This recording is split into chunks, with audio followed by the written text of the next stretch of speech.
વાત કરો છો સ્વામી તમે? હા સતી. આજે લાશા લક્ષ્મી સગુણા જોગ માયા ને તેજને પણ જાગી પાડીવી ત્રણ દીકરીઓ આજ આપણા આંગણામાં ખીલકાર કરે છે મારા નાથ. હા સતી. તો કઈ રીતે વાંજિયા કહેવાય મારા નાથ? કઈ રીતે વાંજિયા કહેવાય? હા સતી. દીકરીઓ તો પારધામની આસ કહેવાય છે. આજ પરણાવીશું તો કાલ પોતપોતાની સાસરે ચાલી જાય છે. પાછળથી જો લૂલો કે લંગડો પણ એક પુત્ર હોત તો જ મારું છોકરાને ગઢ એક રાત આજ સંભાળ હતી. નગર એક સમય લીધી મનના તાળા લાગશી હતી. હા સ્વામી, આજ તમારી વાત પણ સત્ય છે મારા નાથ.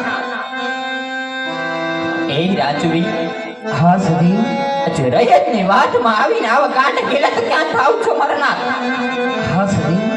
આજે રયત તો આજે આપણા દીકરા સમાન ગણાય. આજે દીકરાની વાતને આવું ખોટું ન લગાડો મારા નાથ, ખોટું ન લગાડો. અરે સતી, આજ હટ કરશો પણ આજ હું કાશી વિશ્વનાથને શરણે જરૂર જવાનો છું યાર. અરે સ્વામી, આ જંગલમાં જવાની વાત તો કોઈ જોગીના મુખમાં શોભે મારા નાથ. હા સતી.